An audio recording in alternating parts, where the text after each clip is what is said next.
আসসালামু আলাইকুম। আমরা অনেকেই ইংরেজিতে কথা বলার সময় খুব সাধারণ কিছু শব্দ বারবার ব্যবহার করি। যেমন কোনো কিছু চেষ্টা করতে গেলে আমরা সবসময় বলি ট্রাই টু। কিন্তু আপনি কি জানেন এই একই কথাকে আরও কত সুন্দর এবং স্মার্টভাবে বলা সম্ভব? আজকের ক্লাসে আমরা এমন কিছু রেডিমেড কথার প্যাটার্ন বা চমৎকার বিকল্প শিখব, যা আপনার প্রতিদিনের ইংরেজি বলাকে মুহূর্তেই সাধারণ থেকে অনেক বেশি প্রফেশনাল করে তুলবে। আমরা ভিডিওর শুরু থেকে শেষ পর্যন্ত ধাপে ধাপে এই চমৎকার পরিবর্তনগুলো দেখব, যাতে আপনার শেখাটা একদম নিখুঁত হয়। আপনাদের স্বাগত জানাচ্ছি আমার চ্যানেল ইংলিশ হ্যাক্সে। চলুন সরাসরি প্র্যাকটিসে চলে যাই।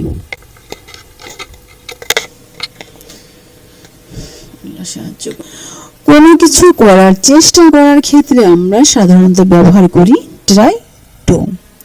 আমি আবারও বলছি, কোনো কিছু করার চেষ্টা করার ক্ষেত্রে আমরা সাধারণত ব্যবহার করি ট্রাই টু।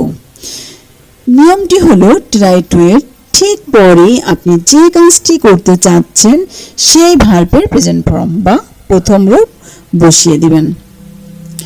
যেমন আপনি যদি কাউকে বলতে চান প্রতিদিন ইংরেজি শেখার চেষ্টা করো, তবে খুব সহজে বলুন try to learn English everyday. Try to learn English everyday.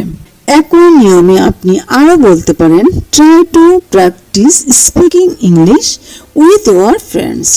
Try to practice speaking English with your friends, অর্থাৎ বন্ধুদের সাথে ইংরেজি বলার চেষ্টা করো।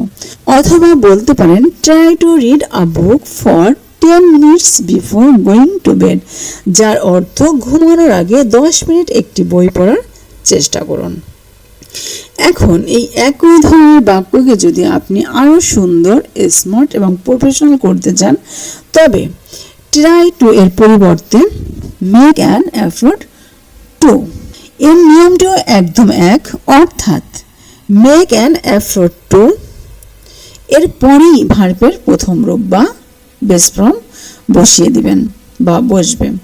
যেমন আগের বাক্যটিকে আপনি আরও চমৎকারভাবে বলতে পারেন make an effort to learn English everyday, যার অর্থ প্রতিদিন ইংরেজি শেখার একটি আন্তরিক প্রচেষ্টা করো।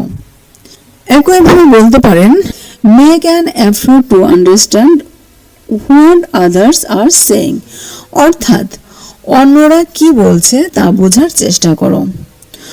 অথবা বলতে পারেন make an effort to overcome your fear of public speaking, যার মানে দাঁড়ায় সবার সামনে কথা বলার ভয়টি কাটিয়ে ওঠার চেষ্টা করো বা প্রচেষ্টা চালাও।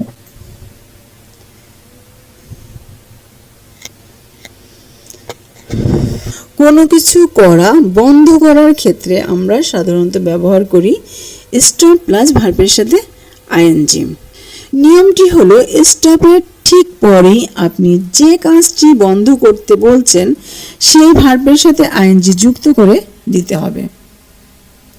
আমি যদি আরেকবার বলি, নিয়মটি হলো স্টপের ঠিক পরেই আপনি যে কাজটি বন্ধ করতে চাচ্ছেন সেই ভার্বের সাথে আইএনজি যুক্ত করে দিতে হবে। যেমন আপনি যদি কাউকে বলতে চান তোমার মূল্যবান সময় নষ্ট করা বন্ধ করো, তবে খুব সহজে বলুন stop wasting your valuable time. Stop wasting your valuable time.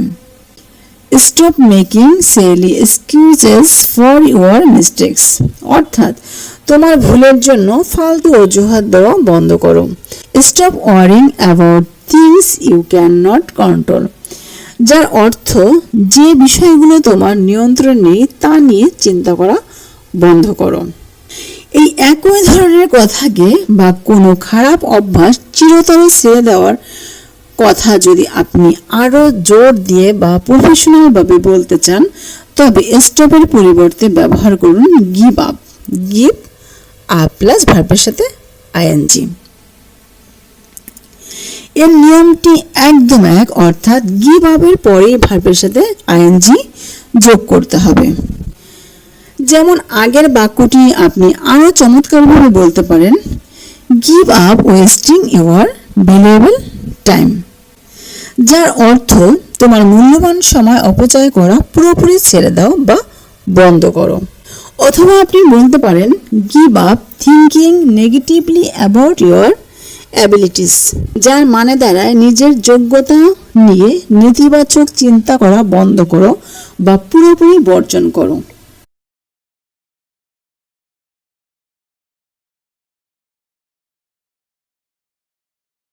কোনো কিছু করা শুরু করার ক্ষেত্রে আমরা সাধারণত ব্যবহার করি স্টার্ট প্লাস ভার্বের সাথে আইএনজি।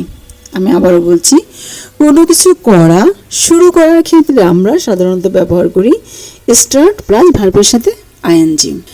নিয়মটি হলো স্টার্টের ঠিক পরেই আপনি যে কাজটি শুরু করতে বলছেন বা শুরু করতে চাচ্ছেন সেই ভার্বের সাথে আইএনজি যুক্ত করে দিতে হবে।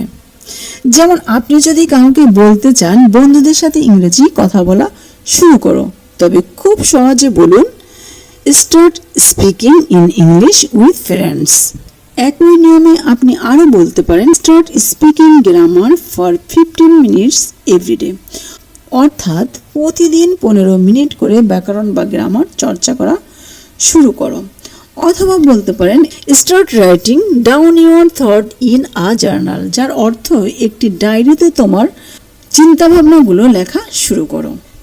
এখন এই একই ধরনের কথাকে বা কোনো কাজ আনুষ্ঠানিকভাবে বা একটু ফর্মালভাবে শুরু করার কথা যদি আপনি চিন্তা করেন বা বলতে চান, তবে স্টার্টের পরিবর্তে ব্যবহার করুন বিগিং টু প্লাস ভার্বের প্রথম রূপ।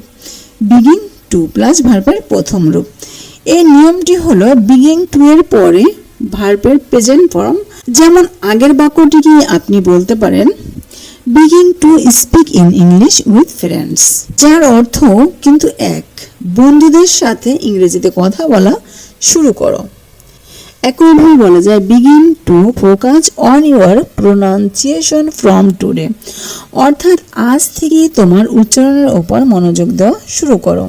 অথবা আপনি বলতে পারেন begin to listen to English podcast during your free time, যার মানে দাঁড়ায় তোমার অবসর সময় ইংরেজিতে পডকাস্ট শোনা শুরু করো।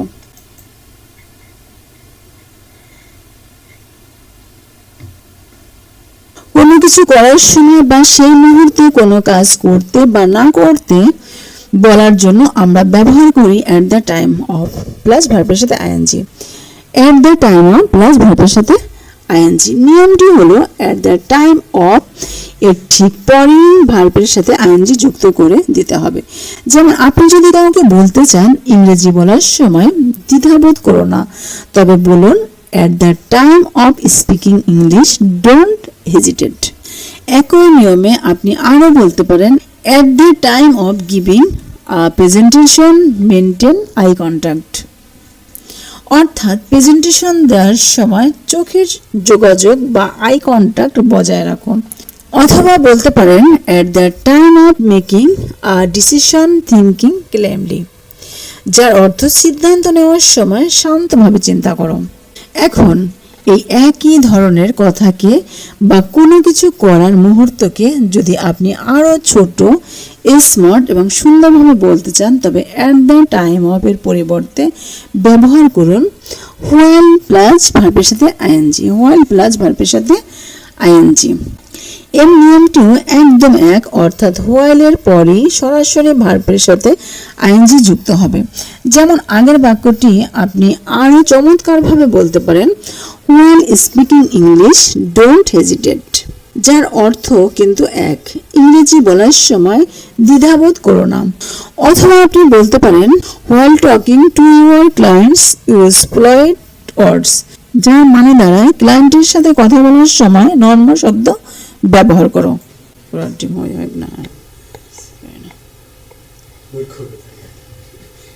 কোনো কাজ একটানা বা অনবরত চালিয়ে যাওয়ার কথা বলার জন্য আমরা সাধারণত ব্যবহার করি গো অন। কোনো কাজ একটানা বা অনবরত চালিয়ে যাওয়ার কথা বলার জন্য আমরা ব্যবহার করি সাধারণত গো অন প্লাস ভার্বের সাথে আইএনজি। বিষয়টি হলো গো অন এর ঠিক পরেই আপনি যে কাজটি কথা বলছেন সেই ভার্বের সাথে আইএনজি যুক্ত করে দিতে হবে। যেমন আপনি যদি কাউকে বলতে চান প্রতিদিন অনুশীলন চালিয়ে যাও, তবে খুব সহজে বলুন go on practicing every single day. একই নিয়মে আপনি আরও বলতে পারেন go on trying until you achieve your goal, অর্থাৎ তোমার লক্ষ্যে পৌঁছানো পর্যন্ত চেষ্টা চালিয়ে যাও। অথবা বলতে পারেন go on reading to improve your vocabulary, যার অর্থ তোমার শব্দভাণ্ডার বা ভোকাবুলারি বাড়াতে পড়া চালিয়ে যাও। এখন এই একই ধরনের কথাকে বা কোনো কাজ নিয়মিত করতে থাকার কথা যদি আপনি আরো ছোট, কমন এবং স্মার্টলি বলতে চান, তবে গো অন এর পরিবর্তে ব্যবহার করুন কি প্লাস ভার্বের সাথে আইএনজি। কি প্লাস ভার্বের সাথে আইএনজি এর নিয়মটিও একদম এক, অর্থাৎ কিপের পরেই সরাসরি ভার্বের সাথে আইএনজি যুক্ত হবে। যেমন আগের বাক্যটি কি আপনি বলতে পারেন keep practicing every single day, যার অর্থ কিন্তু এক, প্রতিদিন অনুশীলন করতে থাকো বা চালিয়ে যাও। একইভাবে বলা যায় keep learning new structures everyday, অর্থাৎ প্রতিদিন নতুন নতুন নিয়ম শিখতে থাকো। অথবা আপনি বলতে পারেন keep moving forward on matter what happens, যার মানে দাঁড়ায় যাই ঘটুক না কেন সামনে এগিয়ে যেতে থাকো, সামনে এগিয়ে যেতে থাকো। আপনারা যারা ক্লাসটি শেষ পর্যন্ত দেখলেন তারা নিশ্চয়ই বুঝতে পেরেছেন যে সামান্য কিছু শব্দ পরিবর্তন করলে ইংরেজি কথাটা কত স্মার্ট শোনায়। এখন আপনার কাজ হলো প্রতিদিনের কথাবার্তা বা কথাগুলো এই সাধারণ শব্দের বদলে প্রফেশনাল শব্দগুলো ব্যবহার করা। আজকের এই ক্লাসটি আপনার কেমন লাগলো তার নিচে কমেন্ট করে আমাদের জানান।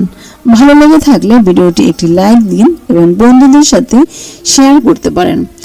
আর জটিলতা ছাড়া সরাসরি ইংরেজিতে কথা বলার এইরকম আরো ভিডিও পেতে ইংলিশ হ্যাকসে চ্যানেলটি এখনই সাবস্ক্রাইব করে রাখুন।